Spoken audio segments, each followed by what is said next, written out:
Hi, hello. My church bells are just ringing out at the moment. You can probably hear those. It's 11 p.m.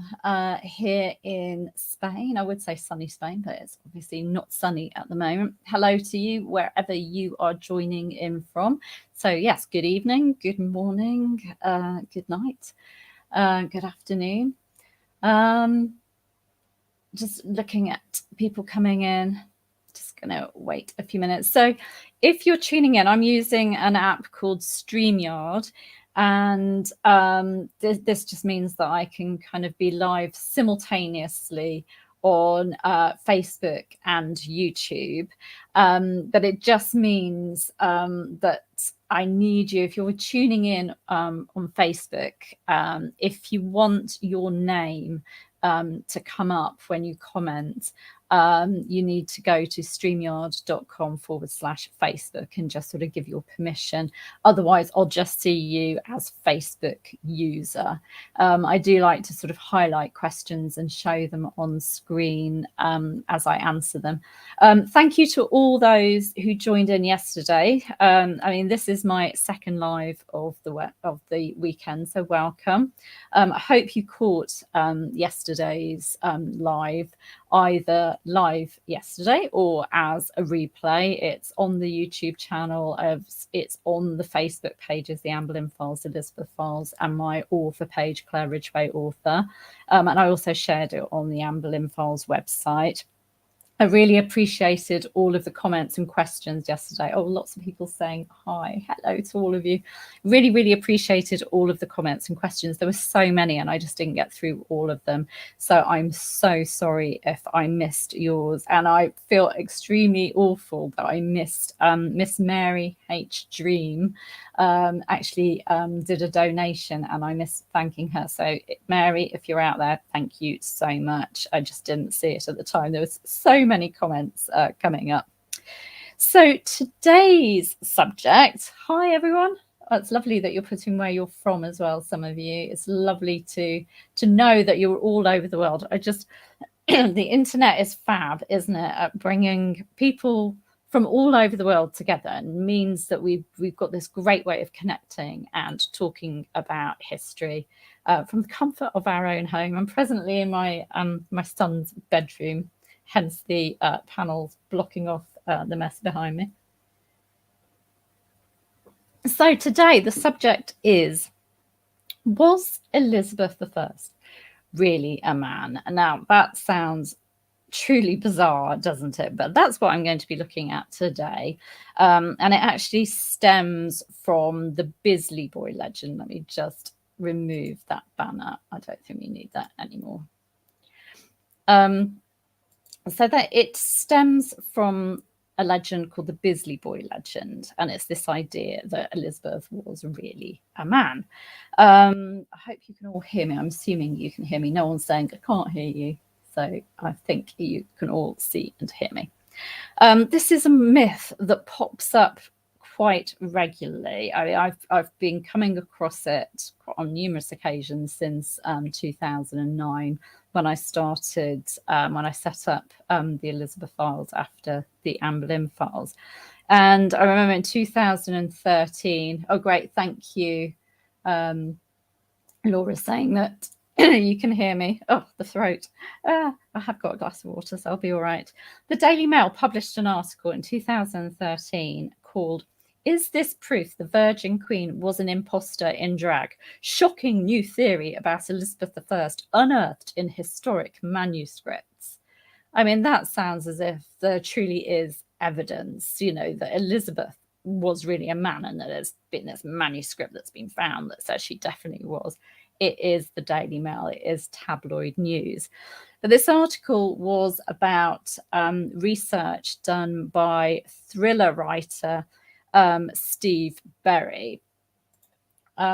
He was working on a book called The King's Deception. I haven't actually read the book yet, but I ought to. And there we've got Kate Blanchett as Elizabeth. And he was working on this book. And he was actually calling for Elizabeth's remains in Westminster Abbey to be exhumed and examined. That's how serious he was about the idea that Elizabeth was really a man. He wanted it to be proved by exhuming her and examining her. And the Daily Mail article stated that according to Berry's book, the remains in Westminster Abbey weren't actually Elizabeth. He's not saying that Elizabeth was born a boy. He's saying that the Queen that Elizabeth was actually wasn't the real Elizabeth. And this is a quote: "The lie began on an autumn morning 470 years ago when panic swept through a little group of courtiers in a manor house in the Cotswold village of Bisley in Gloucestershire." So that's what the Daily Mail said in its article, that there's this lie. And it then tells the story of the Bisley Boy legend, which was made famous in the 1910 book, Famous Impostors, written by Bram Stoker. And of course, we all know that Bram Stoker was the author of Dracula. That's what he became famous for. And Famous Impostors, you can actually read it because it's out of copyright now. You can read his book, Famous Impostors, on archive.org, and you'll be able to read the chapter about the Bisley Boy legend. As well as being a famous writer, Bram Stoker actually worked for Henry Irving, the actor. So that's Bram Stoker on the left and Henry Irving on the right. He was his PA, he was his personal assistant. And Irving visited the Cotswolds in England on a house hunting trip. And one of the villages on his itinerary, one of the villages he was looking at property in, was the village of Bisley in Gloucestershire. Irving was rather bemused on his visit to Bisley by the village's annual May Day celebrations. This is very popular. I used to live in the Cotswolds, and May Day, you have sort of Morris dances and all sorts. It's really, really celebrated in the rural Cotswolds. But in Bisley, they had a May Queen, but the May Queen wasn't the usual girl or woman. Their May Day celebrations involved a boy dressing in Elizabethan costume and acting as the May Queen. And Henry Irving, a bemused Henry Irving, told Bram Stoker all about this. And Bram Stoker was quite bemused as well, and decided that he was going to research this strange tradition. Yes, Donna Bolson's just asking, is The King's Deception a work of fiction? Yes, it is. Oh, you're saying that it's a work of fiction. Yes, it is. He is a thriller writer, but it's his research. It was Steve Berry's research for this book that he used the storyline for this book, his research behind that, where he was actually convinced, the author was convinced and was calling for Elizabeth to be exhumed. The book that he was researching for might have been fiction, but he really did believe in this idea that he used for his book. So Stoker, let's get back to Bram Stoker, he set about researching this strange tradition. And what he found, he then published in his book, Famous Impostors. So I'm going to give you a brief overview now of Stoker's findings, the Bisley Boy legend as described by Stoker in his book.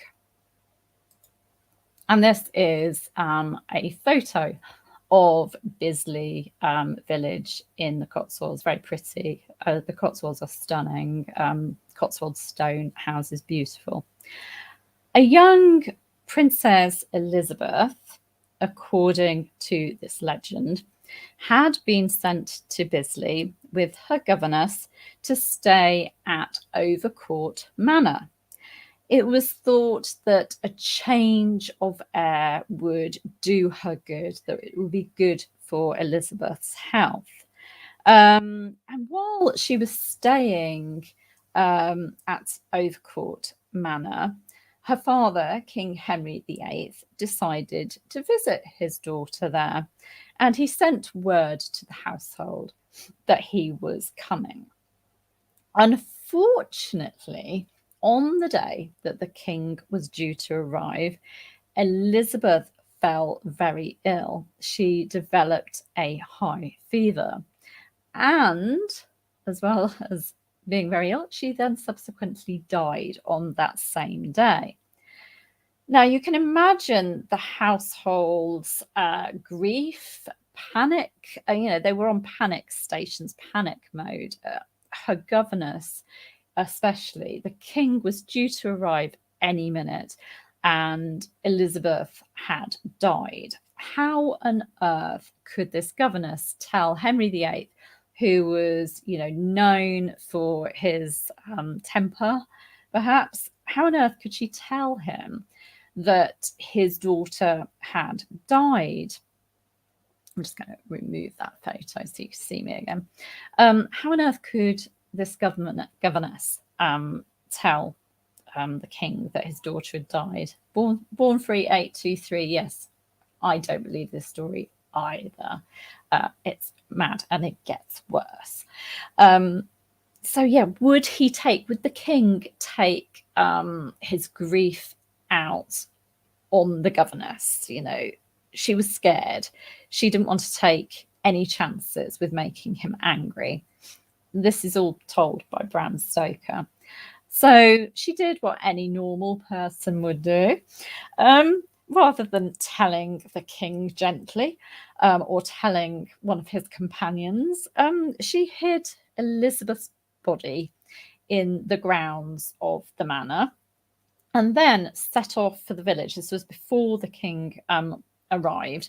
She set off for Bisley village to find a local girl who looked like Princess Elizabeth, and that could act as a substitute for Elizabeth. So she could pass off this local girl as Elizabeth during the king's visit. There's so much wrong with that, isn't there? I mean, this would have been a rural girl with a Gloucestershire accent stepping in for Princess Elizabeth, who had a very privileged background and education. There's so much wrong with this legend. She could then pretend, the governess could pretend that Elizabeth had died after his departure and then send him the bad news by letter, which was the easier thing to do. But Bisley was a very small village with a small population. There wasn't a suitable girl to serve as an Elizabeth substitute. So what was she going to do now? Well, there was a boy who looked very much like Elizabeth. He was similar to her in build, similar to her in looks, and he even had played with Elizabeth. He'd been a playmate to Elizabeth, so he knew her and would have known her mannerisms and how she spoke and everything. So the governess picked this boy and she set about dressing him in Elizabeth's clothes. And she managed to do all this before the king arrived. Henry VIII arrived, and according to the legend, the governess's ruse worked. The king didn't suspect a thing. Stoker writes, Elizabeth had been brought up in such dread of her father that he had not, at the rare intervals of his seeing her, been accustomed to any affectionate effusiveness on her part, and in his hurried visit he had no time for baseless conjecture. So, yeah, he wasn't used to having a close relationship with Elizabeth, so he just didn't notice anything was wrong. The king left, but the governess still couldn't pluck up the courage to send him the sad news of his daughter's death. So she couldn't even pluck up the courage to write this letter. So Elizabeth's body stayed buried in the Overcourt gardens. And this boy carried on being Elizabeth. Yeah, so much wrong with it. And according to Stoker, hang on, Bandit Queen's just asking who was her governess at the time. Yeah, it would have been Lady Bryant would have already have moved on to being in Edward VI's household. She moved in 1537, so it would have been Catherine Ashley or Astley who would have been governess at this time.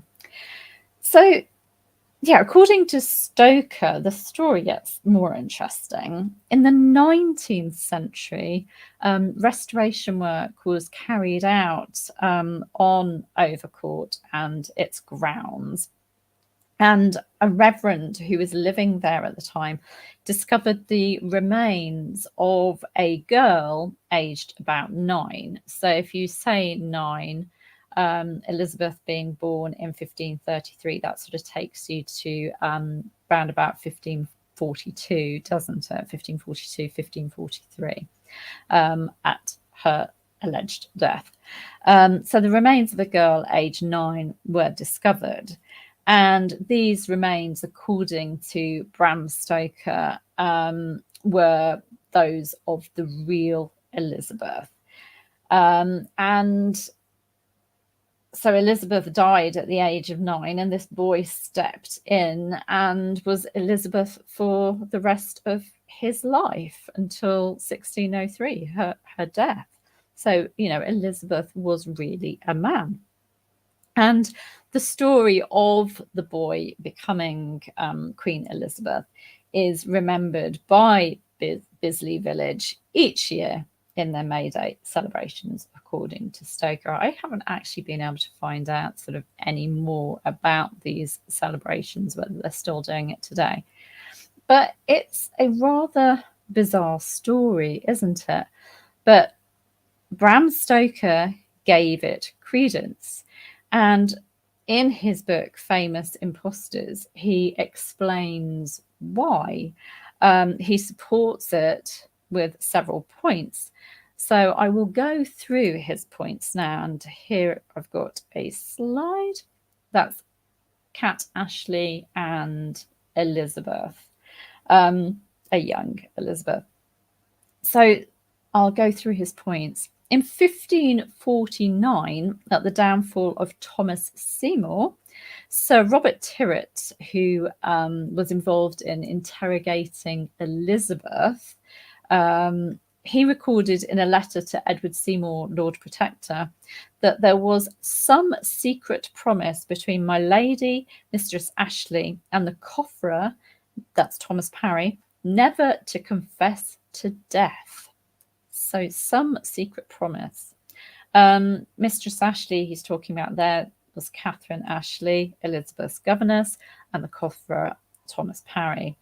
Both of them had been close to Elizabeth for many years, and they were arrested at Thomas Seymour's downfall and interrogated regarding Thomas Seymour's plans to marry Elizabeth. Stoker went on to write about the princess's close relationship with Parry and Ashley and her loyalty to them, and how on her accession she appointed Parry as the controller of the royal household and Cat Ashley as the chief gentlewoman of the Privy Chamber. And Stoker quotes Frank A. Mumby as writing, "She continued to confer preferment upon both Parry and his daughter to the end of their lives." And he says that Agnes Strickland said that this naturally induces a suspicion that secrets of great moment had been confided to him, secrets that probably would have touched not only the maiden name of his royal mistress, but placed her life in jeopardy, and that he had preserved these inviolate. The same may be supposed with respect to Mrs. Ashley, to whom Elizabeth clung with unshaken tenacity through every storm. So Stoker believes that they knew a huge secret, that Elizabeth wasn't really Elizabeth, and that they were keeping that to themselves, and that Elizabeth, the fake Elizabeth, kept them close to her and rewarded them because of this. The next point Bram Stoker makes is Elizabeth's refusal to marry, which he sees as suspicious. Then he cites her refusal to be treated by doctors who were not her usual physicians. And then he quotes the Count de Feria, writing in 1559 when Elizabeth was 25. He quotes him as saying, "If my spies do not lie, which I believe they do not, for a certain reason which they have recently given me, I understand that she, Elizabeth, will not bear children." Then he also uses Elizabeth's appearance. There's a wonderful portrait of Elizabeth. He believed that her swarthy skin was evidence of the Queen using very heavy makeup, and that she used this heavy makeup to conceal the fact that she was actually a man, and that she used her elaborate wigs to cover male pattern baldness. Interesting point. And he also writes of how there were other changes, that changes were noted in Elizabeth, such as a difference in literary style between two letters that Elizabeth wrote to her stepmother, Catherine Parr, in 1543 and 1544, and which I can't see at all. And difference in her intelligence, apparently, as well. He notes that Roger Ascham, who was very involved in Elizabeth's education, advised Catherine Ashley to go easy on the princess with regards to her education in 1546, but that in 1550, Ascham completely changed his mind and said, "No apprehension can be quicker than hers, no memory more retentive. French and Italian she speaks like English, Latin with fluency, propriety and judgment. She also spoke Greek with me frequently, willingly, and understanding well." And he also wrote that the constitution of her mind is exempt from female weakness, and she is endued with a masculine power of application. There's nothing like twisting someone's words to prove a point, is there? Now, Stoker goes on to be even more interesting in his chapter in his book, Famous Impostors. He actually comes up with an identification for the boy that replaced Elizabeth. He believed that the boy that was found in Bisley Village was none other than a son of Elizabeth's half-brother Henry Fitzroy, Duke of Richmond and Somerset, and his wife Mary Howard, who of course was Thomas Howard, 3rd Duke of Norfolk's daughter, and that this would explain the resemblance in looks between this boy and the real Elizabeth, and the intelligence as well. Now, Steve Berry, author of The King's Deception, that fictional book that the Daily Mail was sort of writing about, and the man that did this research and that was calling for the exhumation of Elizabeth's body, he added to Stoker's list of points in favour of the Bisley Boy legend. He really took the Bisley Boy legend seriously. He noted differences between portraits of Elizabeth as queen and Elizabeth as a girl. He pointed out that as Queen, Elizabeth had broad shoulders and a heavy square jaw, yet the young Elizabeth had slender shoulders, a heart-shaped face, and a delicate neck. Now, I'm very familiar with portraits of Elizabeth, and I do not see a huge difference at all. I mean, costumes, obviously, the costumes got more and more elaborate, but I don't see anything that makes me think that that person wasn't Elizabeth. He also pointed out that Elizabeth would never allow people to see her without her heavy makeup and her wig. And then he uses Elizabeth's famous Tilbury speech as evidence as well. Elizabeth spoke of having the heart and stomach of a king. And Steve Berry feels that Elizabeth was actually telling the literal truth when she said that. She had the heart and stomach of a king because she was a king. She wasn't a queen. It makes for a great story. It's a great legend. I find it quite humorous. And it's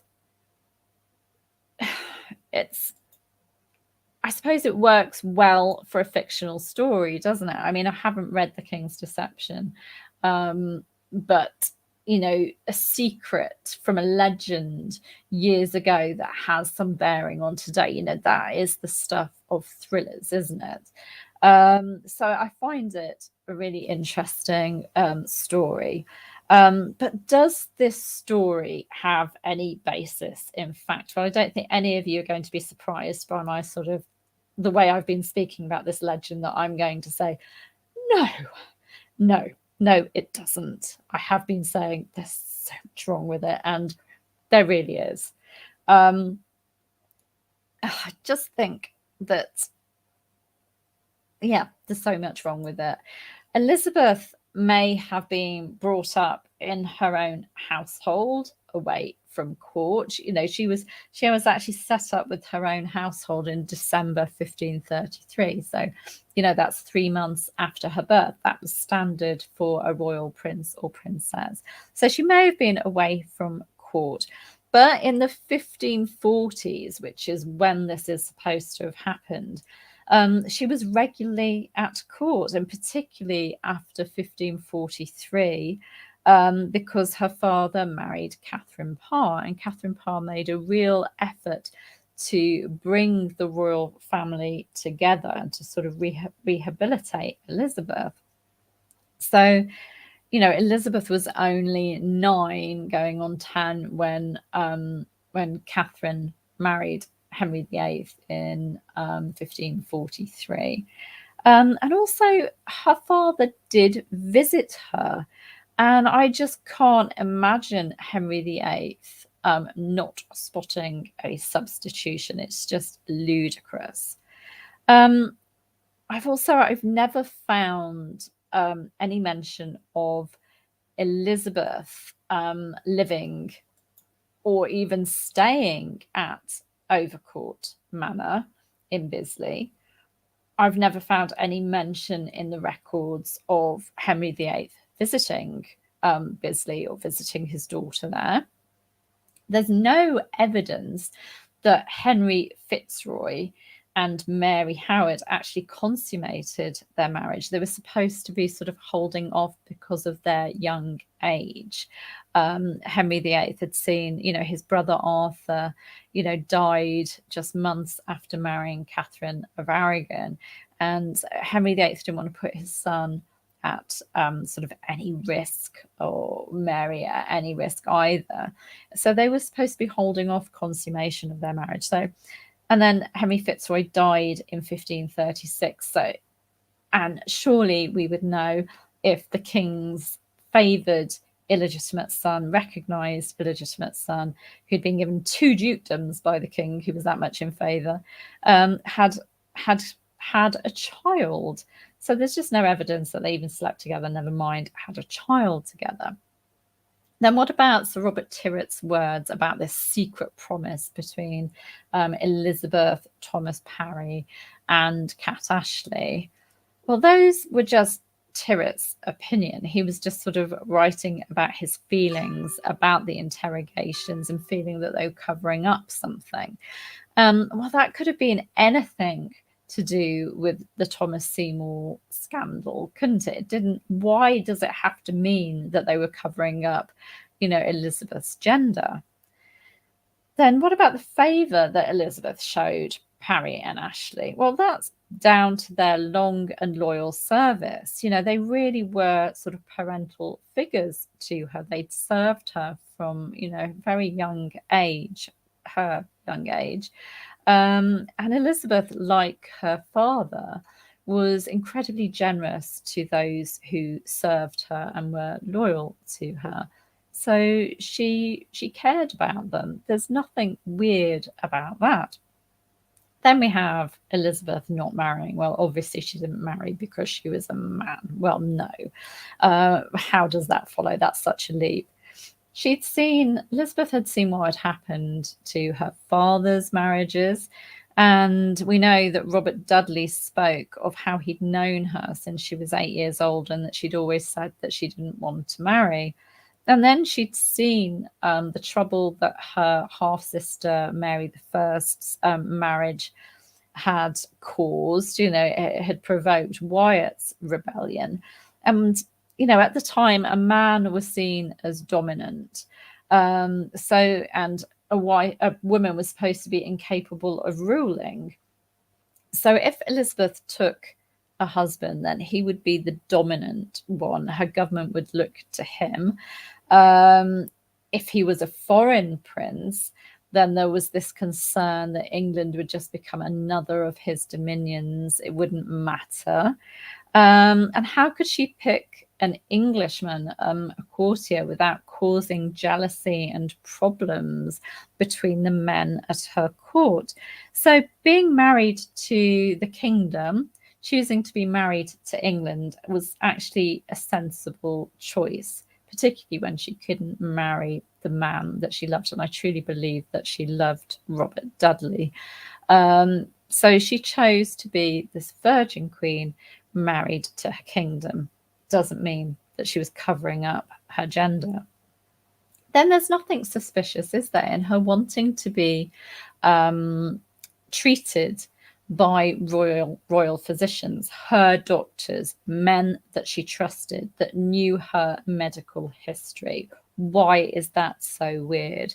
And we know that Elizabeth was actually physically examined, intimately examined during the marriage negotiations with France, the negotiations for her to marry the Duke of Anjou, to see if she was still capable of bearing children.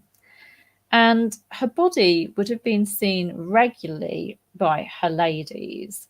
Her ladies helped her to bathe, helped her to use the clothes stool. They helped her dress. A lady would sleep in her bedchamber. The Queen's body was not her own, and she didn't have any privacy. So I just feel that if she was a man in disguise, that her ladies would have known that. A lot of people would have known that. And how during her 44-year reign and pre-accession as well, when she was also being dressed and bathed and that and had got a household around her, how did gossip not get out? I mean, the Tudor court was a hotbed of gossip. How did rumors not get out? And foreign ambassadors would surely have heard murmurings and passed these on in their dispatches. So no, that doesn't figure either. And we know that Philip of Spain, he bribed at one point the Queen's laundress for details on Elizabeth's health. The laundress reported, obviously she was washing the Queen's sheets and her linen rags that she used during her periods. And she reported that the Queen was functioning normally. She was menstruating. So yeah, we have that as evidence. Then what about her appearance? Well, we know her mother's complexion was described as swarthy too. So there's nothing unusual about that. And it was fashion at the time for women to wear this thick white lead-based makeup, which we, of course, now know it was called ceruse, which we now know is incredibly dangerous. But there was nothing unusual with her using makeup like that. And this idea that Elizabeth was bald just doesn't figure either, because in September 1599, so, this is when Elizabeth, this is right at the end of her reign. She died in March 1603. She was 66 here. And Robert Devereux, Earl of Essex, who had been a favourite and was kind of in trouble for things that had happened in Ireland. He hadn't obeyed the Queen. He'd left his post without her permission, and he strode uninvited into her bedchamber to try and explain himself. And he saw the Queen, according to courtier Roland White, newly up, her hair about her face. So he saw her, she wasn't properly dressed. She hadn't got her makeup on. She hadn't got a wig on, but she had her hair about her face. So she had hair. As for the Queen looking radically different to the princess, well, as I said, I don't see that at all. And there are so many portraits of Elizabeth I, and they're all so incredibly different, aren't they? But I wouldn't describe her as being more broad-shouldered or more square-jawed, her face shape having changed radically. And Elizabeth didn't dress as if she was hiding her body in any way. Elizabeth, right to her final years, was choosing to wear low necklines, and that's not something you do if you were trying to sort of hide your body at all. What about the changes in style of writing and intelligence? Well, that could be down to anything: hormones, simply growing up, simply maturing, working harder at her lessons, things suddenly clicking with her, a change in teaching style, just being able to perhaps get on better with a certain tutor, anything. Children can suddenly change as things click with them. Then we also have the fact that, and trigger warning sort of here, in 1547 and 1548, Elizabeth suffered what some people just see as inappropriate behaviour from Thomas Seymour, and what others, including myself, see as grooming and abuse. Thomas Seymour saw Elizabeth in her underwear. He got into bed with her, and she was just dressed in a smock, the shirt that girls would wear, women wore under their gowns. It was Tudor underwear, and they didn't have underwear that we have today. They didn't have bras and knickers. She was dressed only in her shift, and he stroked her back and buttocks, and then in the gardens at Hanworth he slashed her gown into 100 pieces. Wouldn't he have noticed if Elizabeth had been replaced with a boy? Because the Bisley Boy legend is saying that she was replaced before this. Then there's Elizabeth's relationship with Robert Dudley. I mean, they were friends from childhood, close friends, and were very close until his death in September 1588. And I believe that they loved each other. I believe that they were soulmates, separated by circumstance. Are we really to believe that this was actually a relationship between two men, and that Robert kept Elizabeth's secret for decades? I just can't see this. And yes, in her Tilbury speech, which Elizabeth did in 1588 to the troops at Tilbury Fort, who were ready to defend the River Thames from the expected Spanish invasion, She gave this rousing speech to them, and she said, "I have the heart and stomach of a king, and of a king of England too." But the full sentence is, "I know I have the body but of a weak, feeble woman, but I have the heart and stomach of a king, and of a king of England too." So she was simply pointing out that although she was a woman, and women were seen as the feeble sex at the time, that she had the courage, the tenacity, the strength of a king, of a king of England. Um, Powerful words. She wasn't saying that she was actually a man.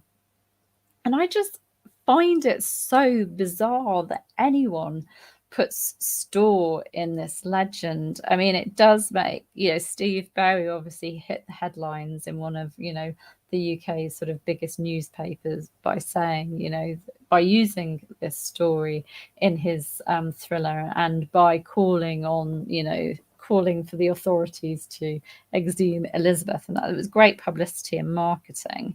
But I find it bizarre that anyone would put store in that legend. And when I first wrote about it, I think I wrote about it in 2009 on the Elizabeth Files website. Leander Delisle, historian and author, she's author of one of my favourite history books, The Sisters Who Would Be Queen, about the Grey sisters, Lady Jane Grey, Lady Catherine Grey, Lady Mary Grey. She commented on my post, and she wrote, "I'm afraid this kind of sexist myth about Elizabeth is not that uncommon. In the 16th century, it was believed that women who exercised power over men lost their femininity and were rendered barren. It was an idea drawn from the Greek myth of the masculine women called the virago. And these beliefs are surprisingly persistent. In 1985, a Dr. Bachan went so far as to suggest that Elizabeth's mental toughness suggested she suffered from testicular feminization and was genetically male. I discuss these theories briefly in my book on the Grey sisters." So, wow, we've still got, we had Bram Stoker writing about this in 1910, but we've got someone, a doctor in 1985, arguing that Elizabeth was actually genetically male. So I find this this legend a juicy story, and Heather Smith's just saying it sounds like a publicity stunt on the author's part. I think so, and it probably could well have been a publicity stunt, Bram Stoker's part in 1910 for his book, couldn't it? So I find it a juicy, interesting story, but some people seem to believe it, and I just wonder, is it because they find it hard to believe that a 16th century woman could be a strong monarch like Elizabeth was? I don't know. What do you think? I'd love to know.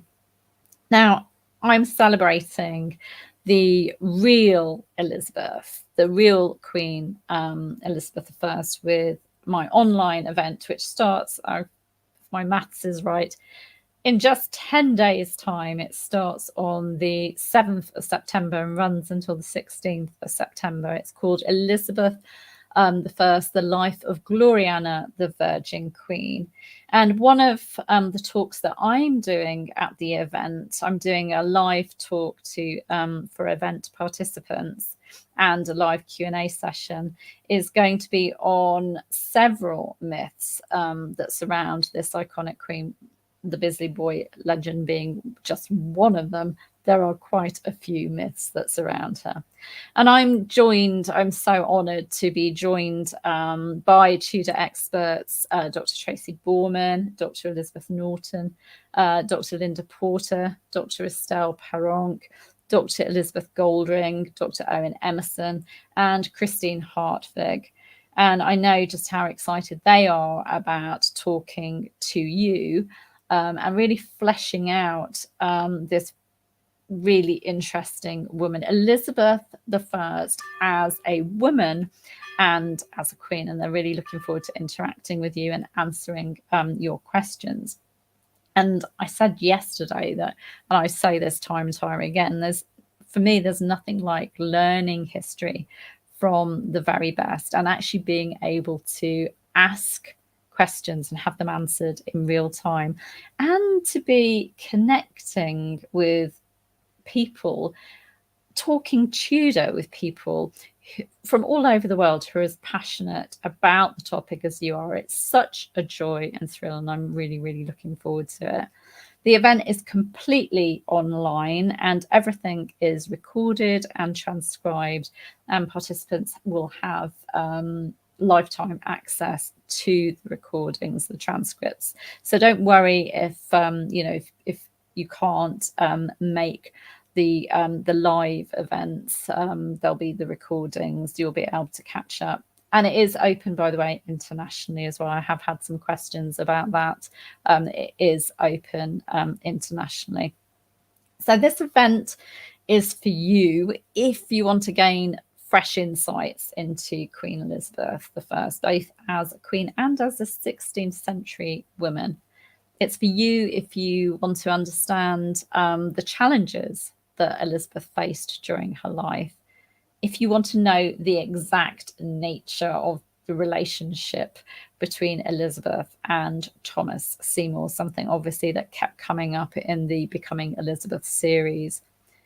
If you're curious about her relationship with Robert Dudley, Earl of Leicester. If you want to know about the various theories regarding the death of Amy Robsart, wife of Robert Dudley, which caused a real stir and really put a nail in the coffin of any idea of Elizabeth and Dudley getting married. So if you want to know more about that, if you want to know if Elizabeth really was the Virgin Queen, if you're interested in knowing about the women who influenced Elizabeth throughout her lifetime, in her early life, and those women that she was close to and that served her as when she was queen. And also, if you want to know about Elizabeth's sort of troubled, at times tumultuous relationship with France. I mean, Estelle Perron has just published this wonderful book about Elizabeth and Catherine de Medici. So she'll be exploring Elizabeth's relationship with France. If you want to know about the rivalry between Elizabeth and Mary, Queen of Scots, and if you're interested in knowing whether Elizabeth really did avoid talking about her mother, whether she really did ignore her Boleyn roots, or whether she did celebrate them. And really, if you want to get at the facts behind the Becoming Elizabeth series, I mean, you might have seen my videos on the series looking at each episode, but if you want to get at the facts behind the series, then this event would be good for you. And if you sign up before the 31st of August, which is Wednesday, I believe, then you'll be able to download an advance a digital copy of my book On This Day in Tudor History 2, which comes out on the 7th of September. So do hurry. I'll share the link. You'll find the link for registration on YouTube and Facebook, but you can also find it if you go to claireridgway.com/events, or just claireridgway.com and then click on the events tab on the top menu. I do hope you can join us. I'd love you to register. I've just found doing these online events so much fun, talking Tudor and connecting with other Tudor history lovers. It is such a joy. So please do consider joining us. I'm sure we'll have an absolutely fab time. So there you go. That I will just put that link at the bottom there. So now I'm going to have a look at your comments. I mean, feel free to ask me a question. You might want to put a Q. If you're asking me a question, just start your comment with Q so that I can see that it's a question rather than just a comment. But yes, Bandit Queen saying, I can't imagine a boy from the village being passed as a royal after a few days. Even Perkin Warbeck took months, if not years, to learn to be Richard of England. Exactly. I mean, this, if we're to believe the legend, you know, the governess went to Bisley village, took this boy, right, you're Elizabeth, and then the king arrived. So not much time to sort of practice.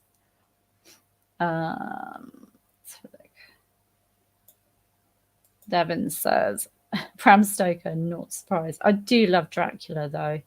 I had to study Dracula at university. We did the Gothic novel, and I just fell in love with Dracula. Such a superb story. So I do like Bram Stoker in some ways. Let's have a look. Oh, yes, Claire, I definitely agree with you. Elizabeth I was a legendary lady queen, and she had her dad's fiery attitude. I would have loved to have met her. Yeah, I think she was very much like her mother as well. I think her mother was fiery. Her mother was highly intelligent. I see a lot of Anne Boleyn, what we know about Anne Boleyn, in Elizabeth too.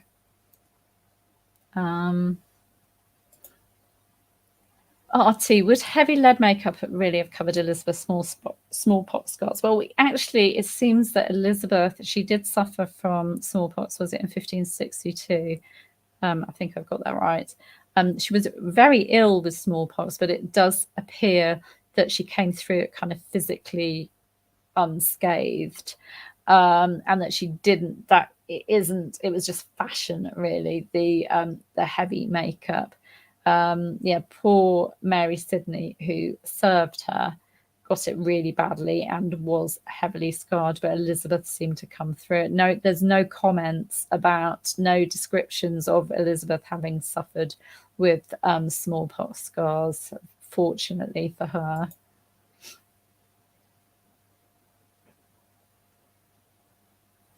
Yes, Mary Hubble, swarthy skin is, yeah, it's a kind of olive complexion.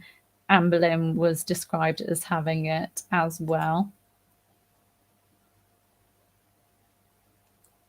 Yes, Abby. Yes, did she menstruate? Yes, she actually had problems, menstruation problems, following the Thomas Seymour incident. In the summer of 1548, she was sent to the household of Sir Anthony Denny, and she was very ill that summer with anxiety attacks, migraines, and she also suffered with problems with her periods, something that her half sister Mary suffered with as well. So she was definitely having periods at that time.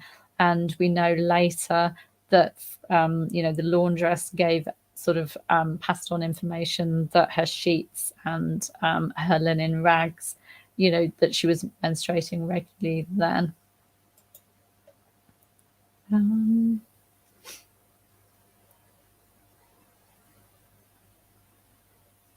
Oh, thank you, Devin. I love listening to your books on Audible. I need to do some more narrating because I haven't done many of them, but thank you.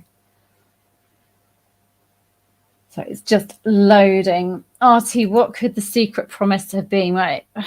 I don't think it was a promise as such. I think it was just sort of information that he felt was being, a promise between them to cover something up, is how Sir Robert Tyrwhitt seemed to feel, so that they were holding back information. It could have been sort of more details about what happened with Thomas Seymour.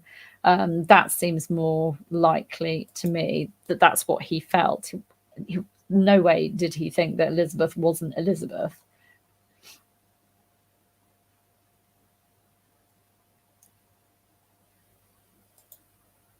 Oh, thank you, Kirkman. I'm learning a lot from you. Thank you. Oh, Donna, the talk was brilliant. I have no questions. Thank you. Oh, thank you. I pre-ordered your new book, Claire. Yeah, it comes out on Kindle and in paperback. The paperback's going to be huge. I haven't actually seen a physical copy of it yet, but it's well over 600 pages, I think, something like 670 pages on this day in Tudor history too. The last one, I haven't got it to hand. The last one was rather big as well, so biblical proportions. So thank you. Phil, will there be a part 2 to Hever Castle book? I love the first one.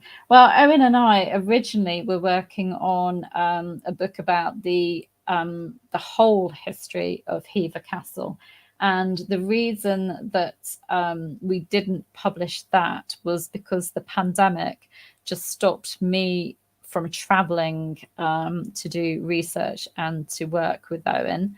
And the pandemic also stopped Owen and myself as well getting access to archives that we sort of needed, and also interviewing people as well that when we're looking at the more sort of the modern history, people that had worked during the Astor's time, we just had to put it, just postpone it. But we really do want to write that book sometime. We've just both of us been busy with other projects to get back to that original book. But yes, it's still something that we both want to do. Kay Jones, do we have any documentary evidence for Elizabeth's exact makeup routine? Ooh, Elizabeth in particular. I'm trying to think. I can't think of any evidence in the primary sources offhand that's particularly Elizabeth, but I mean, we know from portraits and from what women used at the time, putting those two things together about the lead makeup and the sort of cochineal was used as well on the lips and the cheeks. I think I did a talk on Tudor makeup on the Tudor Society. If you go to the Tudor Society and do a search for Tudor cosmetics or Tudor makeup, I think I did a talk on it. I'm trying to think whether I managed to find anything about Elizabeth specifically. Can't remember, sorry. Oh, yes, Catherine. This theory makes as much sense as Anne having 6 fingers. Yes, definitely. Lizzie, I know you were thrilled to see Anne Boleyn's Book of Hours, but did you ever see Elizabeth I's locket, which contained her and Anne's image? Yes, I did. I can't remember what year it was. The Tudors exhibition, that it was held in London first of all, and then it went to Paris. And I went to the one in Paris, and I saw lots of artifacts and portraits. Artifacts including the Anne Boleyn 1534 Most Happy Medal, which I was really excited about seeing. And then in a glass case, Elizabeth I's locket ring, which was so tiny. I was so stunned by it because it really is, the images are just the size of, your little fingernail. And seriously, they are that size. You have to kind of really squint to really sort of magnify it. Oh, it is absolutely stunning. I couldn't take pictures of it, but it was absolutely stunning. And I just kept going back to that cabinet and just staring at it. Yeah, beautiful, beautiful. It's called the Chequers ring. It's kept usually at Chequers, which is the country home of the British Prime Minister, but it's taken out for exhibitions. Alexandra, I find it important to point out men didn't have that many choices either. You were pretty stuck doing the same thing as your parents. Yep, that is true. Kathy is just apologising for not being able to join properly live. That's okay. They'll be here for you to watch in your own time and to rewatch as well as many times as you want. Oh, sorry if I'm missing out, people. Oh, thank you, Catherine. Oh, thank you so much. And sorry if I don't spot people that are. I have to show this one. Hello, Christian. It's my eldest son, who is also a YouTuber. If you love gaming, follow Christian, the Black Phoenix. He does some really, really cool live streams. There you go, Christian. I'm giving you a plug there. Oh, Ginger. I've always heard there was a secret child between her and Dudley. Any truth to that? Well, for me, no. Yeah, the whole idea that this man called Arthur Dudley turned up at the court of Philip of Spain, claiming to be Elizabeth and Robert Dudley's child, No, I don't believe he was. There is absolutely no evidence. I just don't see how Elizabeth could hide. As I said, even as princess and Lady Elizabeth, she would not have had any privacy. How can you hide a pregnancy? Even in those wonderful gowns where you could put extra panels in, perhaps you could hide. We all know stories of teenage girls today being able to hide pregnancy, but how could she, when she was being bathed and dressed by people? There's just absolutely no way.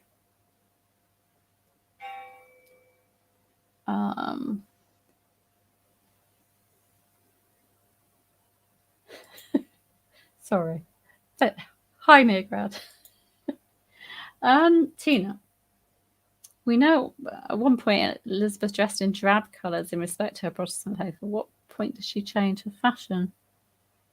I really can't answer that. I'm sorry. I can't. I'm not one that's really like studied all the portraits of her and all the descriptions and expenses of her costume. So I'm afraid I can't answer that, Tina. Sorry. La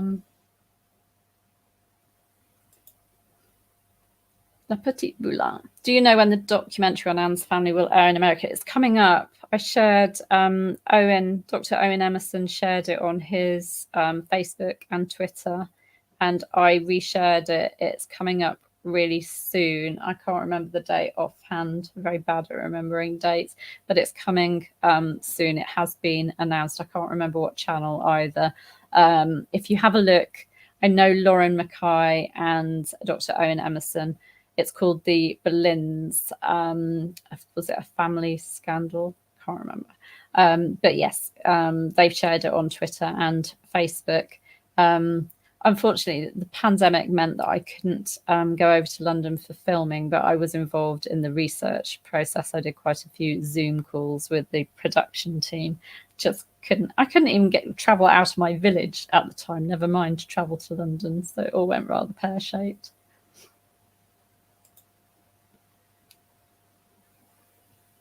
Oh, okay. Thank you, Devon. There is a video on YouTube about her makeup. That's great. Thank you.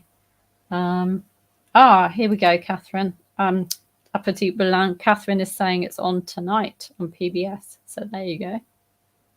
Oh, thank you, Teresa.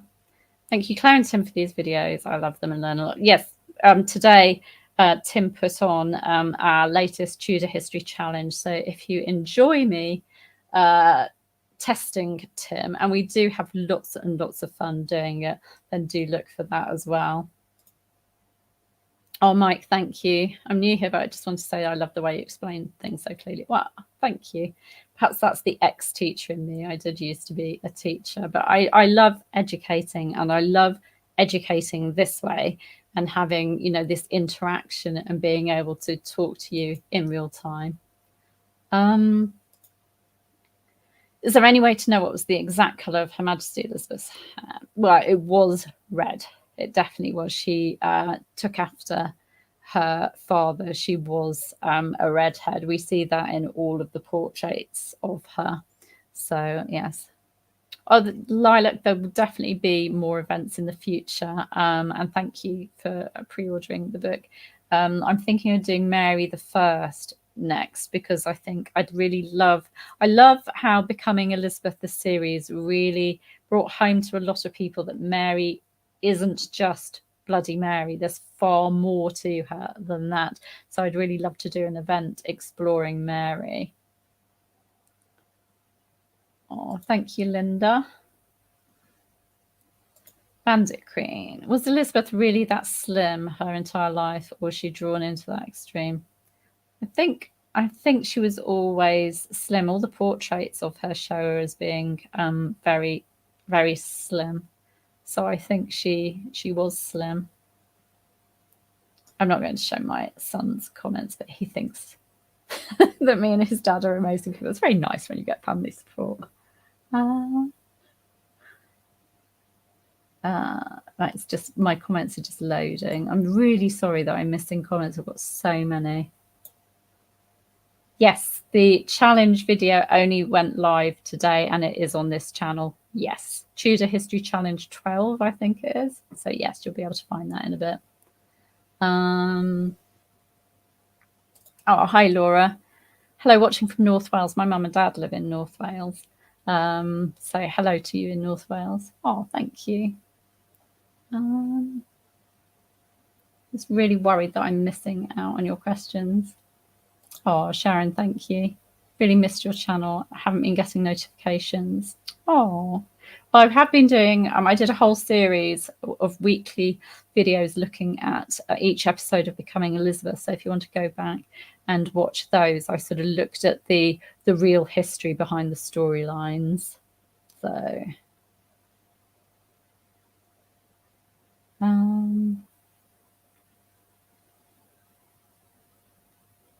oh, thank you, Judith.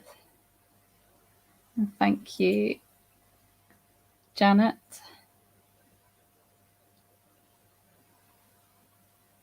Tara saying the locket ring was recently at the exhibition of the British Library about Elizabeth and Mary Queen of Scots. Oh, that's good that it came out again. It doesn't come out very often.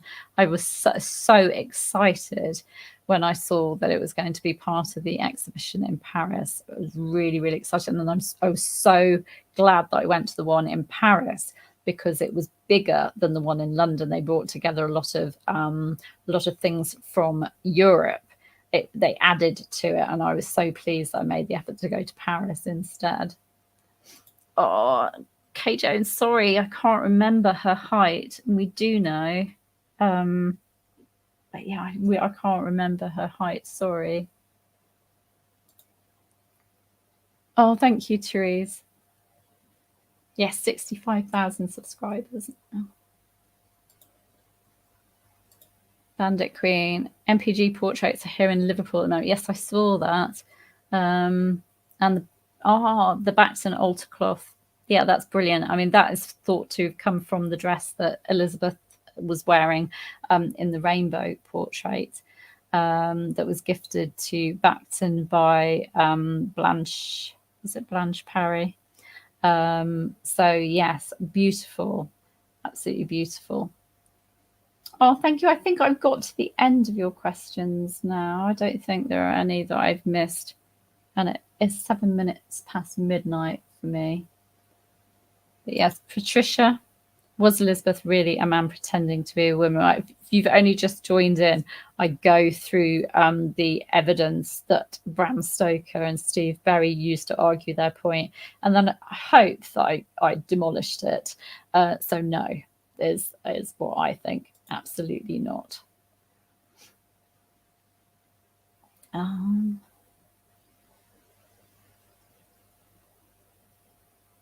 Did they cancel Young Elizabeth? I don't know what Young Elizabeth is, but there's Becoming Elizabeth, if that's what you mean. And I don't think there were any plans to do a second season. I think perhaps they were just seeing how it goes. And I haven't heard confirmation that there is going to be a second season. So I don't know.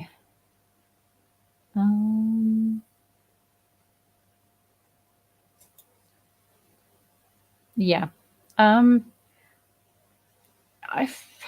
had mixed feelings on it. I loved some of the characterization. Like I really loved any scene that Mary was in. I thought she was fabulous. But I thought it was a wasted opportunity. So hello to Ben in North Wales as well. Yeah, my mum was born in North Wales. My grandparents were from North Wales. So I've got a soft spot for North Wales. Just checking through. And yes, Ben, the Tudors were Welsh. Owen Tudor, yes, that's right.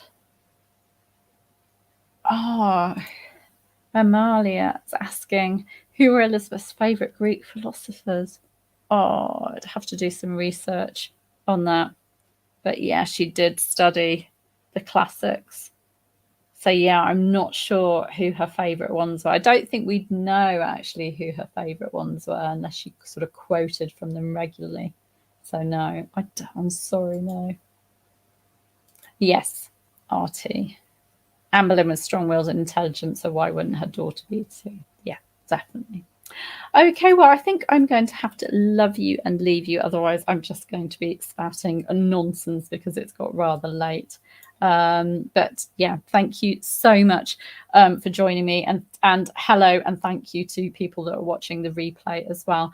I'm inviting you to come and join my Elizabeth event, which starts on the 7th of September, where we really will flesh out Elizabeth, and I hope that we do her justice.